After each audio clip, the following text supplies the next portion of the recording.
আসসালামু আলাইকুম এভরিওয়ান, আশা করি সকলে ভালো আছেন। তো আজকের ভিডিওতে আপনাদের টেন্ডার রাউটার কিভাবে রিবোট দেবেন সেই বিষয়টি আলোচনা করব এবং দেখিয়ে দেব। অনেক সময় দেখা যায় যে রাউটার বেশি দিন ধরে চালানোর ফলে ইন্টারনেটটা স্লো হয়ে যায় কোনো রকম সমস্যা ছাড়াই। তাছাড়া আপনারা যখন আপনার রাউটারের সাথে নতুন কোনো ডিভাইস কানেক্ট করতে যান, অনেক ডিভাইসের ক্ষেত্রে দেখা যায় যে তারা আইপি তৈরি করতে পারে না এবং কানেক্টও হতে চায় না। এছাড়াও আরও কিছু সমস্যা সম্মুখীন হতে হয়। এই সময় আমাদের প্রয়োজন পড়ে রাউটারটি রিবোট দেওয়ার।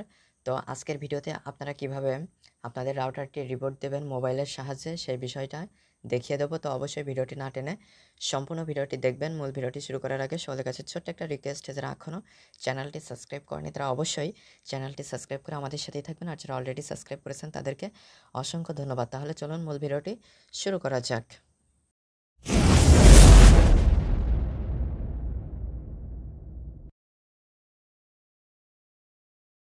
তো প্রথমে আপনারা আপনাদের মোবাইল ফোনটি আপনার রাউটারের যে ওয়াইফাই নেটওয়ার্ক সেটার সাথে কানেক্ট আছে কিনা সেটা একটু চেক করে নেবেন। অনেক সময় দেখা যায় যে অনেকেই ওয়াইফাইটা অফ থাকে, আপনারা ডাটা কানেকশনটা অন করে রাখেন, তারপরে আপনারা রাউটারের অ্যাডমিন প্যানেলে প্রবেশ করতে চান, তখন আবার আপনারা পারেন না, তখন আবার আইএসপিতে ফোন দেন। তো এই বিষয়টা আগে কনফার্ম হয়ে নেবেন যে আপনার ডিভাইসটা ওয়াইফাইয়ের সাথে কানেক্ট আছে কিনা।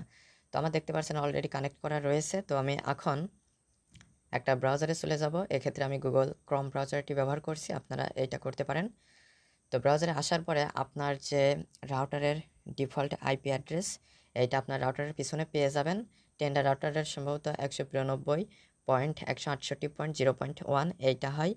তো আপনারা একটু রাউটারের পিছন থেকে চেক করে নেবেন।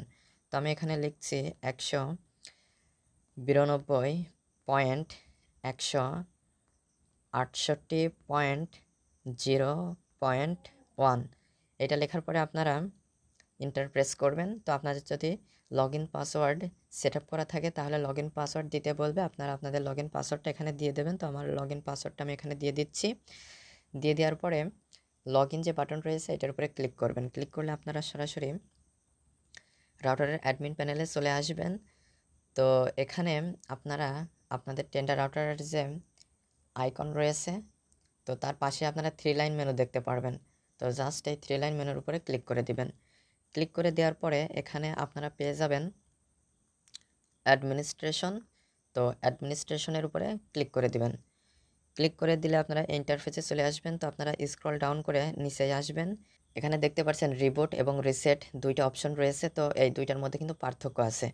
আপনারা যদি রিসেট করে দেন তাহলে কিন্তু পুনরায় আপনাদের আবার আইডি নাম্বার তারপরে পাসওয়ার্ড এইগুলো দিয়ে সেট আপ করার প্রয়োজন পড়বে। আর যদি আপনারা রিবুট করে দেন তাহলে আপনাদের যে রাউটার এটা হচ্ছে গিয়ে রিবুট হবে বা রিস্টার্ট হবে, কোনো প্রকার আপনাদের আবার নতুন করে আইডি নাম্বার পাসওয়ার্ড এইগুলো দিয়ে সেট আপ করার প্রয়োজন পড়বে না। তো এখন আমি জাস্ট এই যে রিবোট এটার উপরে ক্লিক করে দেব। ক্লিক করে দিলে এখানে দেখতে পাচ্ছেন পপ আপ হয়ে একটা নোটিফিকেশন শো করছে, do you want to reboot this device. তো আপনারা জাস্ট ওকে এটার উপরে ক্লিক করে দিবেন। তো এখানে রিবোটিং হওয়া শুরু করবে, দেখতে পাচ্ছেন 1%, 2%, 3%, এভাবে 100% হয়ে গেলে আপনাদের রাউটারের সাথে আপনাদের ডিভাইসটি পুনরায় কানেক্ট হয়ে যাবে। তো এইভাবে রিবোট দেওয়ার অনেক সুবিধা রয়েছে, যেমন আপনাদের ইন্টারনেট স্পিডটা যদি স্লো হয়ে যায় তাহলে সেটা বৃদ্ধি পাবে। আপনাদের রাউটারের নেট যদি কেউ হ্যাক করতে চায় সেটা থেকে আপনারা আপনাদের রাউটারকে ইন্টারনেটকে সেভ করতে পারবেন। তাছাড়া আরও কিছু আপনারা এটা করার মাধ্যমে আপনাদের ইন্টারনেটটা সুন্দরভাবে ব্যবহার করার উপযোগী করে তুলতে পারবেন। তো আশা করি মূল বিষয়টা বুঝতে পেরেছেন যে আপনারা কিভাবে টেন্ডার রাউটার রিবোট দেবেন এবং রিসেট এবং রিবুটের মধ্যে পার্থক্য। তো এর পরবর্তী ভিডিওগুলোতে আরও কিছু বিষয় নিয়ে রাউটার সম্পর্কিত বিষয়গুলো নিয়ে আলোচনা করব।